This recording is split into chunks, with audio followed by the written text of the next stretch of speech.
kelihatan dari menghibur. Kalau temannya sedang sedih, biasanya bagaimana? Ikut sedih juga. Temannya menangis seperti itu. Nah, kenapa ibu tanya seperti itu? Karena kali ini kita akan belajar mengenal perasaan. Juga nanti anak-anak akan belajar tentang bagaimana cara mengungkapkan perasaan untuk dibuat menjadi sebuah kalimat sederhana. Bisa dipahami? Bisa. Baik. Nah, ibu minta anak-anak untuk memperhatikan dulu ke depan. Jadi ibu punya sebuah video cerita dongeng tentang si landang kecil. Nah, anak-anak bisa melihat dongeng itu dan diamati secara seksama. Bisa dimengerti? Bisa. Oke, diperhatikan bersama-sama.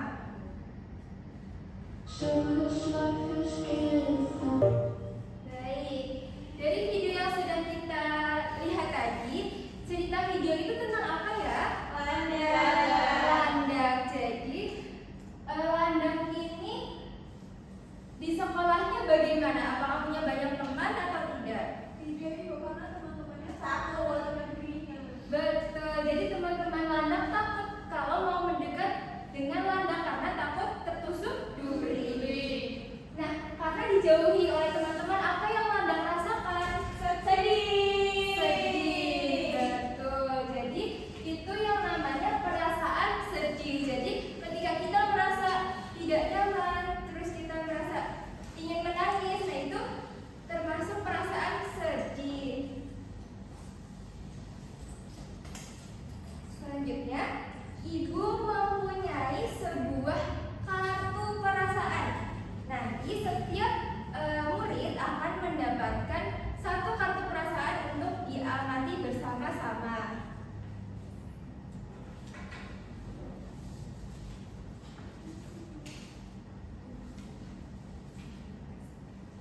Nah, bisa diamati terlebih dahulu kartu kata perasaannya.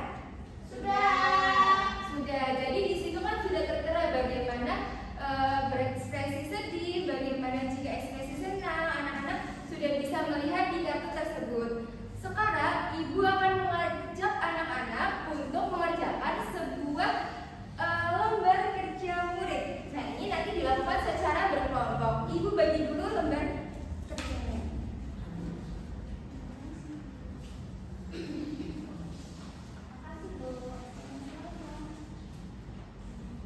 Jadi ini untuk kelompok 1 yang barisan depan, kelompok 2 yang barisan kedua, kelompok 3 barisan ketiga, dan kelompok 4 yang barisan keempat.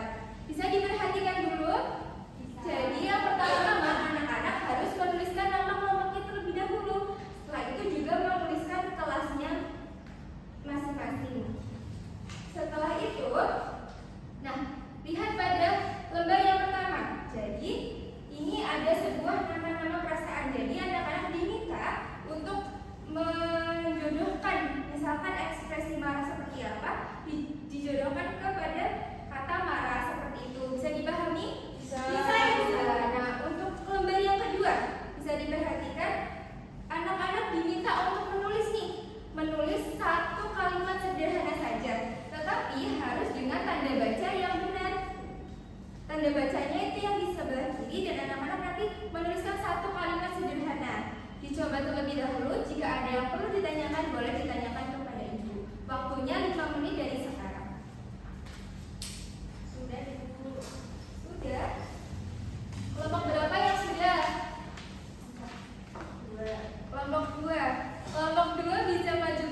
tadi seperti yang di contoh kartu itu ada perasaan senang, sedih, marah, malu. Juga ada perasaan apa? Ini bisa dibaca bersama-sama. Bangga, ada, takut. Nah, jadi anak-anak sudah bisa tahu ya apa saja perasaan yang ada. Nah, karena tadi sudah belajar tentang perasaan, Ibu mau minta salah satu untuk maju ke depan. Bisa, kan Ibu sudah memberikan tugas untuk menama tulis masing-masing. Jadi bisa ditempelkan. Mungkin jika merasa senang bisa ditempelkan di sini, ataupun merasa sedih bisa ditempelkan di sini dan seterusnya. Siapa yang mau maju ke depan? Ayo Ibu. Ya Mbak. Iya. Apa perasaan Mbak Dia hari ini? Senang. Senang. Terima kasih Mbak Dia. Beri tepuk tangan untuk Mbak Dia. Jadi perasaan Mbak Dia hari ini adalah senang.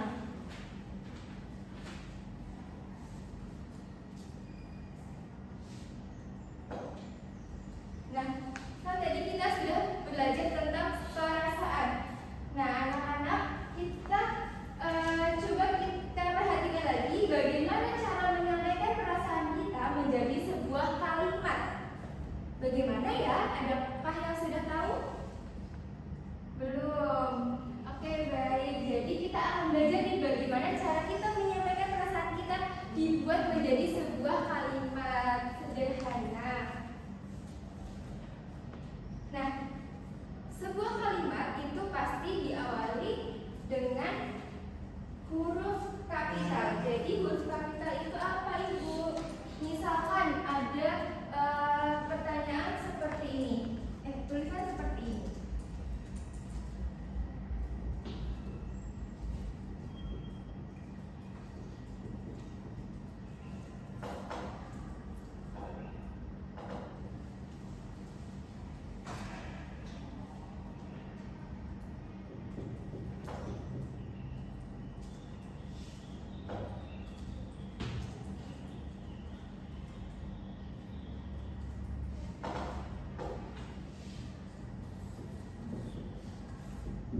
Nah, ada tulisan Laila sedih karena ditinggal ibu ke Jakarta. Karena kan kita belum tahu apa saja yang merupakan huruf kapital dan mana saja yang bukan. Jadi huruf kapital itu bisa digunakan apabila untuk mengawali sebuah nama seseorang. Laila kan nama teman kita. Nah, jadi nama Laila itu berawalan dengan huruf kapital. Begitupun yang lainnya, misalkan namanya Mbak Bella. Namanya Mbak Bella pasti huruf B-nya itu besar atau huruf kapital. Dan juga mungkin nama kepanjangan, misalkan ada nama Bella Audia. Yang mana yang menggunakan huruf kapital? B. Sama A. Betul. Dan juga huruf kapital itu tidak hanya digunakan untuk nama orang saja, bisa juga untuk nama daerah. Misalkan Jakarta. Jadi di kata Jakarta ini huruf J yang di depan harus besar. Yang ini bisa diperhatikan. Jadi jika mengungkapkan nama daerah itu depannya harus menggunakan huruf kapital. Betul. Kita juga bisa perhatikan contoh lain. Nah, misalkan Lala merasa sedih karena bukunya hilang. Ini yang betul dan ini yang salah. Yang salah itu di bagian mananya ya? L-nya tidak memakai huruf kapital, kemudian itu hilang itu hanya huruf biasa. Nah, baik. Jadi betul ya. Nah, huruf kapital ini itu huruf yang memiliki bentuk khusus atau biasanya lebih besar dibandingkan huruf biasa.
kedua ada tanda koma, yang ketiga ada tanda tanya, dan yang terakhir ada tanda seru.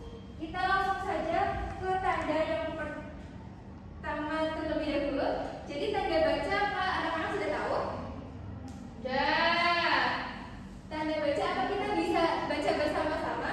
Tanda baca adalah simbol untuk mengatur struktur tulisan, memisahkan kata atau kalimat, dan memperjelas konteks. Nah, jadi apa yang dimaksud anak-anak? Jadi tanda baca itu bisa membantu kita untuk memahami kalimat yang kita tulis atau kita baca. Jadi tanpa menggunakan tanda baca itu nanti kalimatnya akan tidak sesuai. Baik, kita masuk ke tanda titik. Jadi tanda titik itu digunakan untuk menandai akhir sebuah kalimat pernyataan atau kalimat yang tidak memerlukan kelanjutan. Kita lihat contoh yang tadi pertama. Laila sedih karena ditinggal ibu ke Jakarta. Itu diakhiri tanda titik atau tidak? Iya. Kenapa diakhiri tanda titik bukan tanda koma? Betul, karena setelah kalimat itu tidak berkelanjutan. Maksudnya kalimat itu sudah selesai pada kata Jakarta, dan untuk melanjutkannya bisa menggunakan kalimat yang baru. Juga ada contoh lagi, misalkan saya sedang belajar, itu harus diakhiri tanda titik jika memang sudah tidak ada kelanjutannya kalimat lagi. Setelah itu kita akan belajar tentang tanda koma. Jadi tanda koma itu apa? Bisa dibaca bersama-sama. Tanda koma digunakan untuk memisahkan bagian-bagian dalam kalimat agar struktur kalimat lebih jelas dan mudah dipahami. Nah, Ibu berikan satu contoh. Jadi tanda koma bisa digunakan untuk memisahkan bagian-bagian dalam kalimat. Misalkan, saya membeli buah apel, jeruk, pisang, dan mangga. Kenapa ini menggunakan tanda koma? Karena memisahkan satu kalimat dengan kalimat terusannya dalam satu kalimat. Nah, jadi dalam satu kalimat ini jika tidak ada tanda koma di sini, saya membeli apel, jeruk, pisang, dan mangga, itu jika tidak ada komanya nanti kita akan kesulitan untuk memahami kalimat tersebut. Jadi pemisah antara satu apel dan jeruk. Baik, selanjutnya kita akan belajar tentang tanda tanya.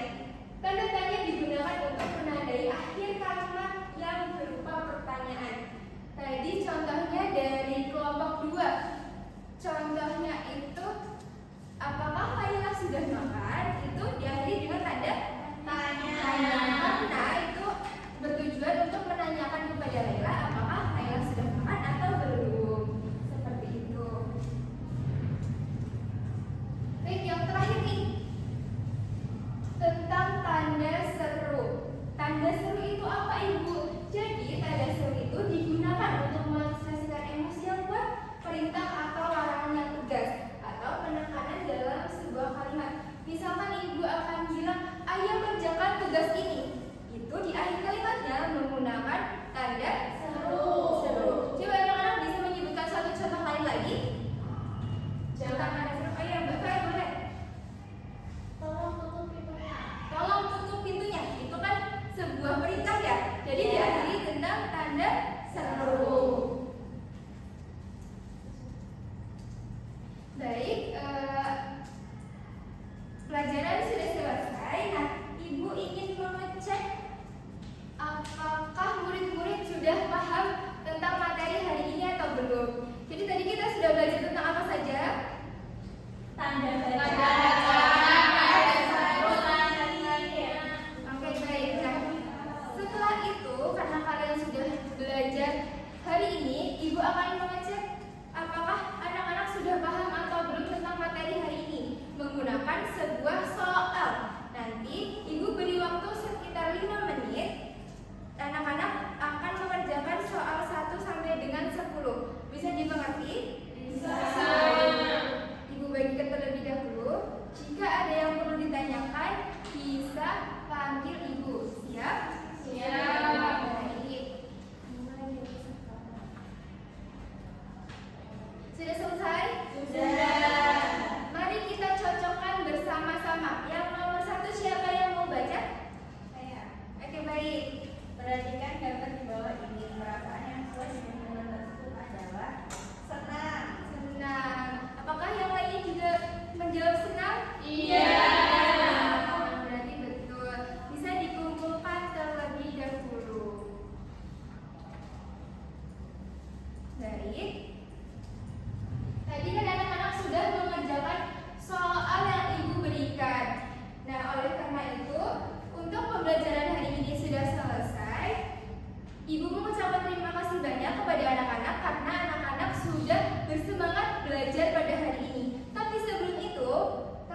Siap.